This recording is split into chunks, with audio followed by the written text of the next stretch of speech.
श्री सरस्वती मैया की जय, श्री कृष्णचंद्र भगवान की जय। देखिए, आज हम चर्चा करेंगे कि मैं नारायण नागबली पूजा विधान करवाना चाहता हूँ, कहाँ करवाऊँ।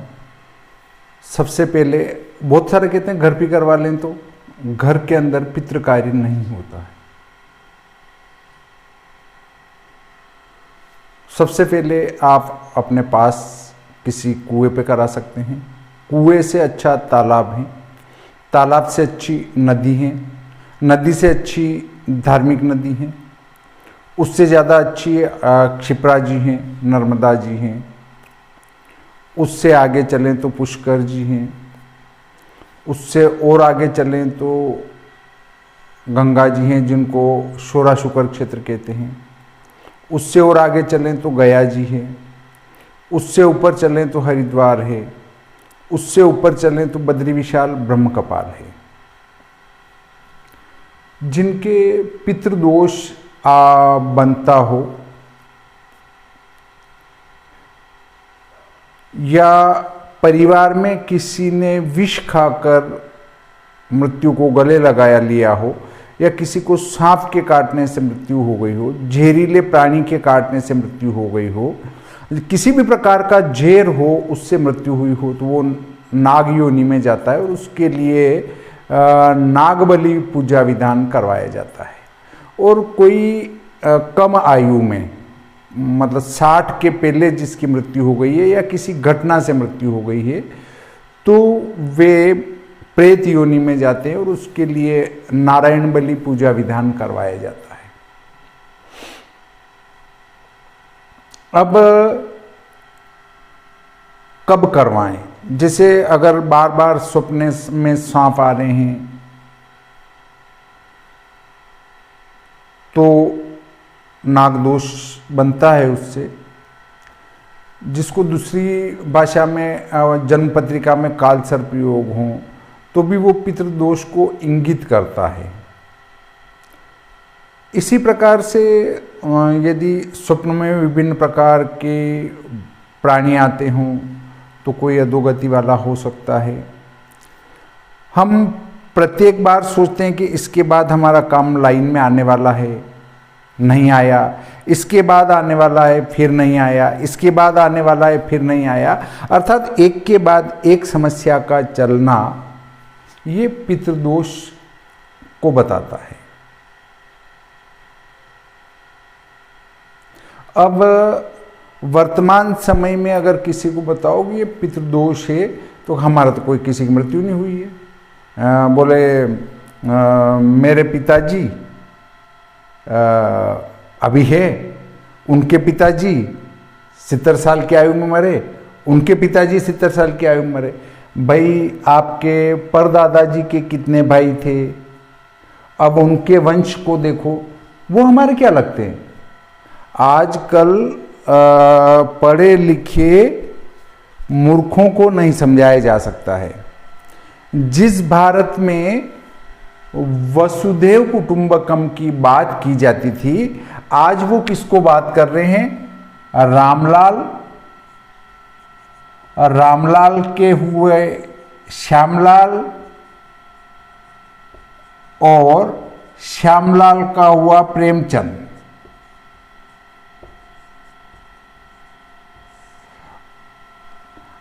और प्रेमचंद का एक और मान लो रमेश। अब रमेश से पूछा जाए कि इनके जो भाई थे रामसुख, प्रेम सुख, और इनका भी इसी प्रकार वंश चला, उसको देखो तो हमारे ये क्या लगते हैं? हमें इनसे क्या लेना देना? ये तो हमारे कुछ नहीं लगते। हम इनके मरे तो हैं, पर ये हमारे कुछ नहीं लगते हैं, ये भी हमारे कुछ नहीं लगते हैं। देखो, इन पढ़े लिखे मूर्खों को नहीं समझा सकते कि ये भी आपका कुल ही है, ये भी आपका कुल ही है, ये सब आपका परिवार है। पर आजकल परिवार की परिभाषा यहां से यहां तक सीमित है। ये भी बहुत दूर के हो गए, वो तो बहुत दूर के थे। तो अगर कोई समझ सके तो इस प्रकार की बात समझना चाहिए। इनसे पहले भी अगर कोई वंश में थे भाई तो वो भी वंश में आएंगे, उनसे पहले भी थे तो वो भी वंश में आएंगे। 7 पीढ़ी तक देखा जाता है और देखें तो भी वो उचित है, परंतु 7 पीढ़ी पर तो विधान बैठता है। अब देखिए कि इसके और इसके लड़ाई थी, इसने इसको मार डाला, तो मरने के बाद वो इन सब का, इनके जितने बेटे पोते हुए, इनके जितने बेटे पोते हुए, इनके जितने बेटे पोते हुए, वो उन सबका देवता बनेगा। इनके वंश को भी प्रभावित करेगा, इनके वंश को भी करेगा, इनके वंश को भी करेगा, और भी कोई है तो उन सभी को प्रभावित करेगा। और इस व्यक्ति की इससे लड़ाई तो खत्म हो जाएगी, परंतु वो प्रेत योनि में जाएगा तो वो इन सबको प्रभावित करेगा। आप इसके लिए प्रमाण देख सकते हैं कि जब कौरव पांडव सब समाप्त हो चुके थे और अंत में केवल 5 पांडव बचे थे। 5 पांडव बचे थे और उनका जो लड़का था अभिमन्यु अर्जुन का लड़का, और अभिमन्यु के जो लड़का था वो इन कौरव पांडव के वंश का एकमात्र दीपक रहा था, जिसने पेट में ही भगवान नारायण के दर्शन कर लिए थे।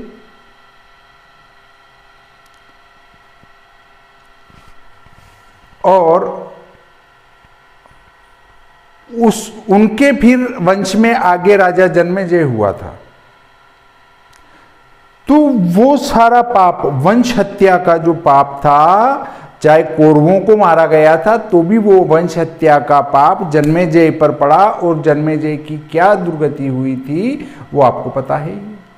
18 प्रकार की कोड़ी हुई थी उनके, और घोड़े खरीदना न मार, वो पूरी कथा यदि हम सुनते हैं तो वो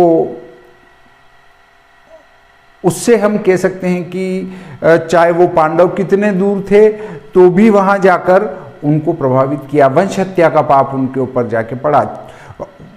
कौरव पांडव तो अधोगति में नहीं गए थे, जो मरे थे पांडवों में से भी जो मरे थे बहुत सारे, कौरव तो सब मर गए थे, परंतु वो सब सदगति गए थे क्योंकि धर्म युद्ध में लड़े थे। चाहे वो अन्याय पर थे, ये न्याय पर थे, परंतु एक महासंग्राम में और नारायण के सम्मुख मृत्यु होने से वे सब सदगति गए थे, पर वो वंश हत्या का पाप इनके ऊपर जाके गिरा था। तो हम इन सब लंबे चौड़े में न जाते हुए, अब यदि आप को पता चल रहा है कि हमारे कुल में कोई गए हैं अधोगति में, अब लड़का गया अधोगति में इनका चंद्रसेन, और ये कराना नहीं चाहते हैं उसकी गति, अब ये करवाना चाहता है तो ये इनकी गति करा सकता है, इसकी गति ये करा सकता है। अब ये तो कुछ कह ही नहीं रहे, मैं क्यों कराऊं, तो इन सबको कुछ कहने की जरूरत ही नहीं, आप पूजा करवा दो, गति हो जाएगी।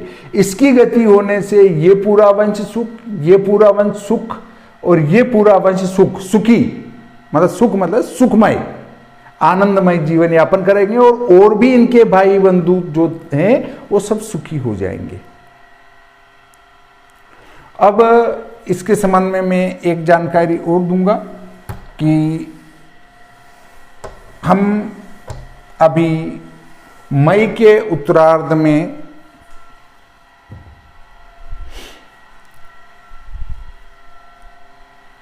ये सारी पूजा विधान करवाने का एक टूर बना रहे हैं। कुछ लोग जो हमारे परिचित हैं हम उनको साथ ले जा सकते हैं, कुछ अपने तरफ से पंडित का खर्च देके भी पूजा करवा सकते हैं। देखिए, प्रारंभ जो है वो हमारा नीमच से होगा। नीमच से बूंदी कोटा होते हुए सवाई माधोपुर, वहाँ से रणथंभौर के दर्शन, फिर सवाई माधोपुर से गोवर्धन जी, गोकुल, मथुरा, वृंदावन और वहाँ से शोरा शुकर क्षेत्र। शोरा शुकर क्षेत्र यहाँ पर पूजा विधान होगा, मतलब तर्पण। अब आप कहेंगे पिंड के पहले तर्पण नहीं होता है, तो जो पहले मृत्यु हो चुकी है उनके मलिन षोडशी, मध्यम षोडशी और उत्तम षोडशी, ये तीनों प्रकार की षोडशी कर्म हो चुके हैं, इसलिए यहाँ पर उनको जल दिया जा सकता है। हाँ, कोई कह दे साहब मेरे तो कोरोना में मृत्यु हुई है, कुछ नहीं कर पाए, तो हम यहाँ जल देंगे, वो जल वो ग्रहण नहीं करेंगे जिनकी ये तीनों षोडशी नहीं हुई। कोई बात नहीं, नहीं ग्रहण करे तो जो आपके पूर्व के जो पूर्वज हैं अधोगति में, वे यहाँ ग्रहण करेंगे। यहाँ से 12 किलोमीटर पर माँ गंगा आई हुई है, धाराजी नाम से कहते हैं। धाराजी जाएंगे, धाराजी में फिर तर्पण कराएंगे। यहाँ से हरिद्वार, हरिद्वार से यमुनोत्री, यहाँ पर तर्पण होगा। फिर यहाँ से आए यहाँ गंगोत्री जी, यहाँ तर्पण होगा। यहाँ हरिद्वार में नारायण नागबलि विधान होगा, नारायण नागबलि पूजा विधान।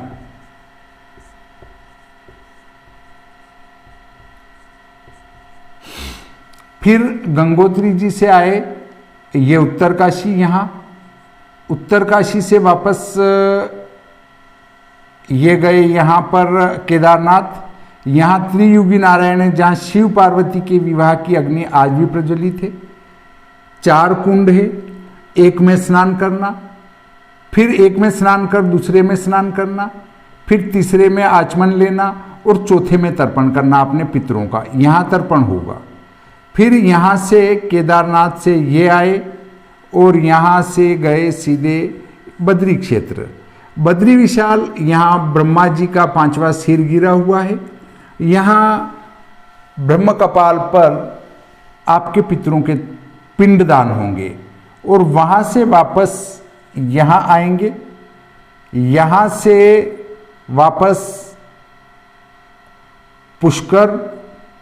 पुष्कर जी में केवल दर्शन, और दर्शन करने के बाद वापस यहाँ आ जाएंगे नीमच। ये आपके जो पूर्वज अधोगति में है, पितृदेवता अधोगति में है, तो 1 जगह तर्पण, 2 जगह तर्पण, 3 जगह तर्पण, 4 तर्पण, 5 तर्पण, 6 तर्पण नहीं, 1 2 3 4 5 जगह तर्पण होंगे, 1 और 2 जगह पिंड विधान होगा। यहाँ पिंड होगा, यहाँ पूरा विस्तृत नारायण नागबलि पूजा विधान होगा। इस चक्र में हम हमारी व्यवस्था से लेकर जाएंगे और वही व्यक्ति इसमें चल सकता है जो भोजन हाथ से बनवाए। भोजन हाथ से बनाना है, भोजन में किसी प्रकार का कोई समझौता नहीं है। क्यों नहीं है? क्योंकि भोजन में अगर हल्का भोजन लिया जाएगा तो बीमार कर देगा, इसलिए भोजन का सारा सामान साथ जाता है। भोजन की व्यवस्था साथ में, भोजन हाथ से बनाना। चलने में हो सकता है 24 घंटे 36 घंटे लगातार भी चलना पड़े। प्रथम दिन जब नीमच से निकलते हैं तो नीमच से 5 बजे निकले सुबह, दिन भर चले, ये रणथंभौर दर्शन किए, फिर रात में चले और रात भर चल के फिर सुबह सुबह गोवर्धन जी, गोकुल, मथुरा, वृंदावन किया और फिर रात को 12 बजे जाकर शोरा शुक्र क्षेत्र में रुकेंगे। लगातार 12 घंटे, फिर 12 घंटे 24 और फिर 12 घंटे 36 और 36 घंटे लगभग चली गाड़ी। उसके बाद यहाँ जाकर रुके रात को 11-12 बजे। सुबह उठे, ये दर्शन ये तर्पण, ये दो जगह यहाँ तर्पण होंगे, यहाँ तर्पण होंगे, यहाँ तर्पण होंगे। फिर दिन भर गाड़ी चली और यहाँ जाकर लगभग 2 दिन रुकना है, 1 से 2 दिन, 2 रात पूरी यहाँ आराम से नींद निकालनी। जो इधर की नींद है वो यहाँ पूरी हो जाएगी। फिर 1 दिन में यहाँ पहुँचकर यहाँ नाइट होगी, यहाँ पूरी हो जाएगी नींद। फिर 1 दिन में चल के यहाँ दर्शन हुए तो ठीक, नहीं तो रास्ते में नींद हो जाएगी। फिर 1 दिन चल के यहाँ रास्ते में नींद, फिर केदारनाथ की तरफ शायद 1 रात यहाँ नींद हो जाएगी, फिर यहाँ नींद हो जाएगी। इस प्रकार फिर, और जब वापस हरिद्वार आए तो हरिद्वार से लगातार गाड़ी चलेगी तो शायद 36 घंटे चलेगी।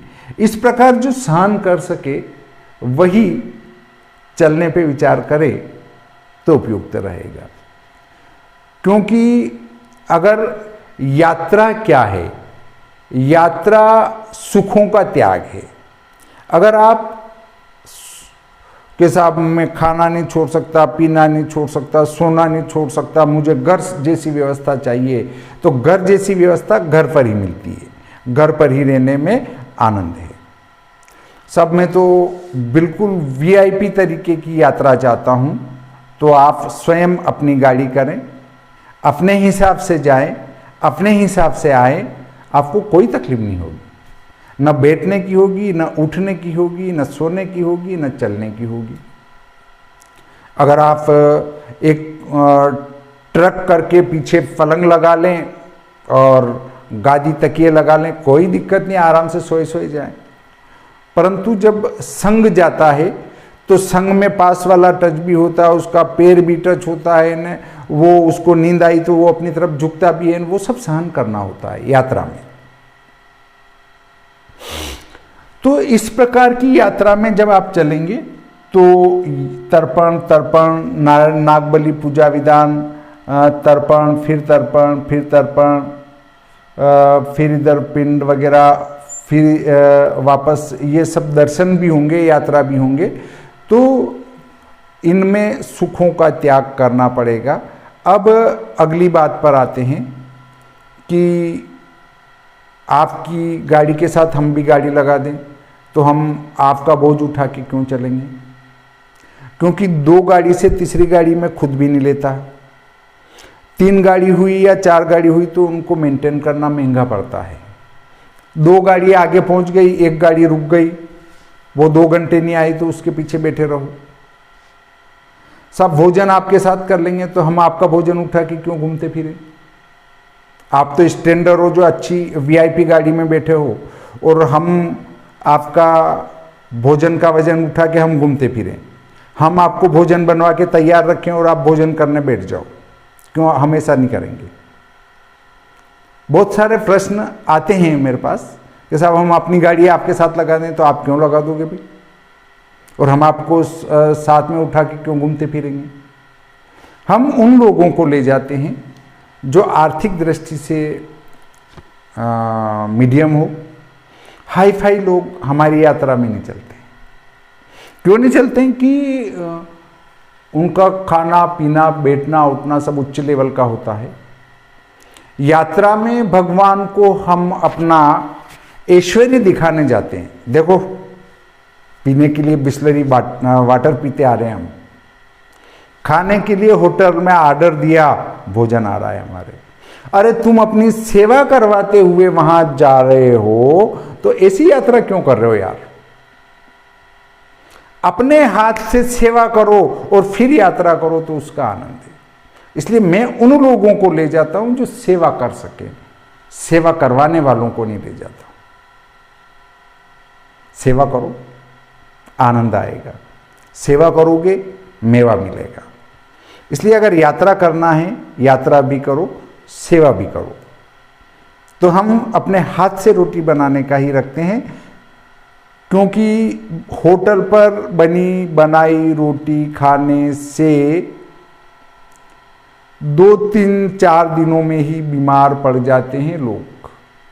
और हमारे घर का आटा हो, हमारे घर का सारा मसाला शुद्ध हो और तत्काल उसी समय बनाया गया हो, तो हम जली कटी भी रोटी खाते हैं तो हमारे 15 से 17 या 20 दिन की यात्रा बड़ी आनंददायक होती है, बड़ी मजे की यात्रा होती है। इसलिए यदि हमारे एक गाड़ी तो पूरी हो चुकी है, यदि कोई पूजा करवाना चाहें तो हम उनकी पूजा इन सब स्थानों पर करवा सकते हैं, बशर्ते कि पहले बताएं। पंडित ले जाएंगे तो यहाँ केवल नारायण नागबली की पूजा करवानी है तो उसका खर्च 6,000 बैठेगा। यहाँ तो हमारे पास बहुत सारे पंडित रहेंगे तो जो दूसरों की पूजा करवाने आएंगे, कई लोगों ने कहा है कि हमारे पितरों के लिए आप एक पूरे पंडित जी को यहाँ से ले जाके यहाँ लाके छोड़ना, और ये भी खर्च देंगे और उनका किराया भी देंगे। तो वो जब उनकी पूजा करवा चुके होंगे तब जो ये खर्च देगा उनकी पूजा यहाँ उनसे करवा लेंगे। परंतु आप कहेंगे कि साहब उन्हीं पंडित जी से यहाँ भी करवा लो, यहाँ भी करवा लो, यहाँ इन सब स्थानों में हमारे भी करा देना, वो नहीं होगा। क्योंकि यहाँ हम आधा घंटा पूजन करते हैं, एक लाइन से करते हैं, यहाँ एक लाइन से करवाते हैं, इन सब स्थानों में एक लाइन से करवाते हैं। और ये जगह ऐसी है कि एक एक व्यक्ति की मैं अलग अलग पूजा करवाता हूँ। एक व्यक्ति की नारायण बलि पूजा हो रही तो उसी की होगी, दूसरे की नहीं होगी। तो यहाँ अलग अलग समय लगता है तो एक व्यक्ति की अलग पूजा हो सकती है। परंतु अगर कोई व्यक्ति इन सब स्थानों पर किसी पंडित से पूजा करवाना चाहे तो फिर उनको पूरा किराया ही देना पड़ेगा और वो पूरा उनके नाम से चलेगा और कहीं भी वो दूसरे की पूजा नहीं कर पाएंगे। वे जो किसी यजमान के खर्चे से पंडित जी आएंगे उनको सिर्फ आपकी पूजा करने का ही हक होगा।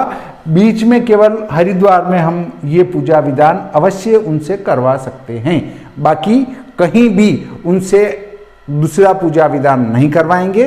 और वो अगर यहाँ कहीं भी अगर कोई पूजा विधान भी करते हैं तो उसका फल आपको भी मिलेगा। क्यों मिलेगा? क्योंकि वो आपके दान पर यात्रा कर रहे हैं। अप्रत्यक्ष रूप से आप उनकी यात्रा का फल आप प्राप्त करेंगे। और जब आप दक्षिणा देंगे तो दक्षिणा के समय आपको संकल्प में भी यही बोलना है कि इन पंडित जी की यात्रा का पुण्य मुझे प्राप्त हो। तो उनकी यात्रा का पुण्य निश्चित रूप से आपको प्राप्त होगा और उनके द्वारा किया गया रास्ते भर का जो तर्पणादि है वो आपके पितरों को प्राप्त होगा। ब्राह्मण पृथ्वी पर किसी भी व्यक्ति का तर्पण, पिंड आदि करवा सकता है। ब्राह्मण सबका हितैषी है, ब्राह्मण सबका बंधु है, राजा सबका बंधु है, राजा भी पूजा करवा सकता है सभी की। तो इस प्रकार से हम बद्री विशाल तक जाकर वापस नीमच आ जाएंगे। ये जो खर्चा लगेगा वो नीमच से नीमच तक का लगेगा। अब आप नीमच से 1500 किलोमीटर दूर से अगर नीमच आ रहे हैं, हमें उससे कोई मतलब नहीं है। अगर आप यहाँ बीच में से कोटा से बैठ रहे हैं, हमें उससे कोई मतलब नहीं है। हमारी सीट यहाँ से चलेगी और यहीं आके खाली होगी।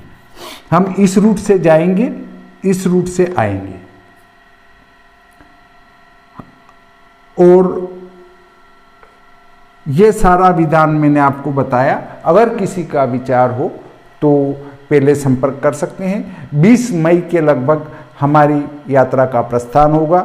जाने से पूर्व आपको हमें संकल्प देना पड़ेगा कि हमारे इन पितरों की, इस गोत्र, इस नाम वाले की या अज्ञात की जो नारायण संज्ञक हैं उनको नारायण संज्ञक कहते हैं, जो जिनका नाम पता नहीं है उनको नारायण संज्ञक मानकर अगर पिंड देंगे तो हमारे अर्यमा जी जो है, नारायण ने अवतार लिया है अर्यमा का, वे उस चीज को ग्रहण करके उनमें स्थानांतरित करेंगे और वो सदगति चले जाएंगे।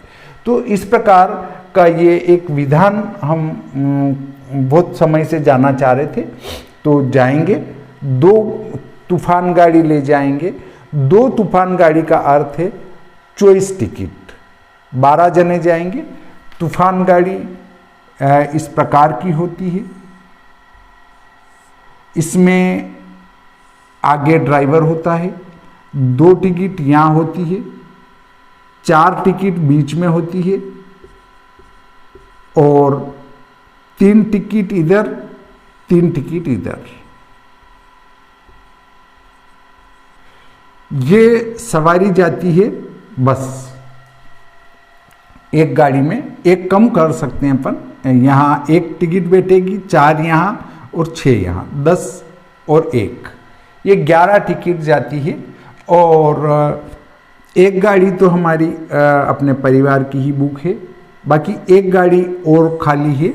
और उस गाड़ी में हम कुछ जो परिचित है उनको ही ले जाते हैं। नारायण नागबली पूजा विधान स्पेशल हमारा टूर ही इसी काम से जाता है और हम इसी कार्य से रुकते भी जाते हैं। और उन बिंदुओं को हमने पहले ही निर्धारित कर रखा है कि इन स्थानों पर पूजा विधान होगा। अब आप कहेंगे पुष्कर जी क्यों नहीं कराते हैं? जिसको 2000 mm का इंजेक्शन लग चुका है उसको फिर 500 mm का इंजेक्शन प्रभावकारी नहीं होता है।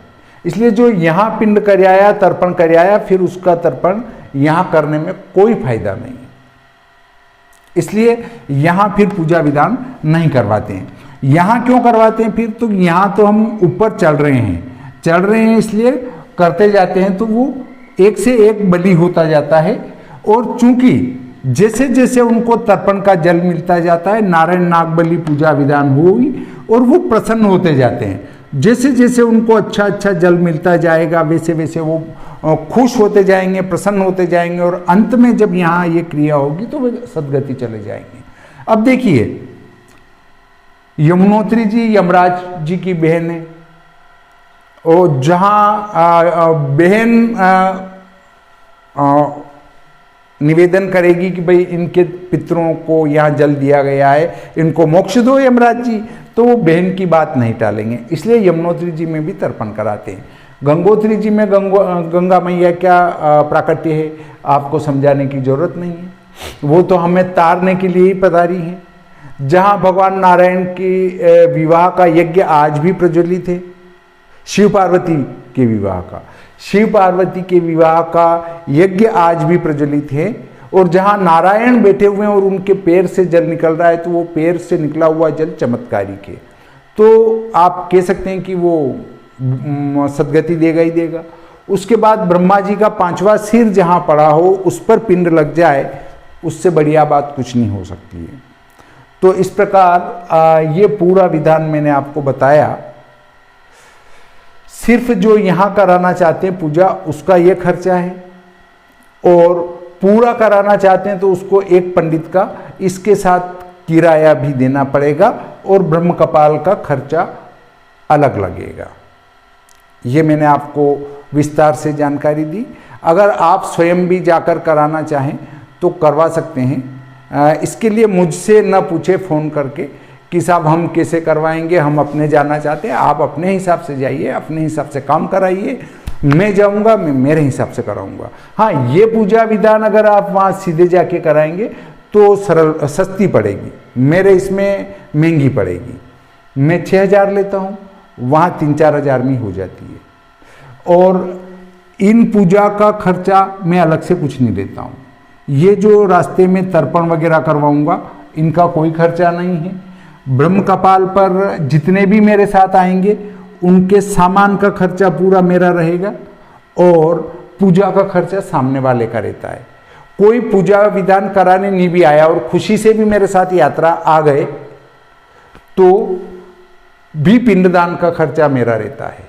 और जो केवल यात्रा आया उनसे भी वहां पिंड तो लगवाता ही हूं खुशी से, यह कार्य रहता है। इस प्रकार का हमारा 20 मई के लगभग यात्रा प्रस्थान का विचार है। हाँ, परंतु आप कह दें और मैं आपको लेता चलूँ ये जरूरी नहीं है। मुझे तो टॉप के 10 जने चाहिए बस, इससे ज़्यादा नहीं। और वैसे मेरे बुक है, परंतु आपकी जानकारी के लिए मैं आपको बता रहा हूँ, कभी कोई घटता है तो 1-2 जने 4 जने कभी ले सकते हैं। तो इस प्रकार आज का प्रकरण यहीं समाप्त करते हैं। श्री सरस्वती मैया की जय, श्री कृष्णचंद्र भगवान की जय।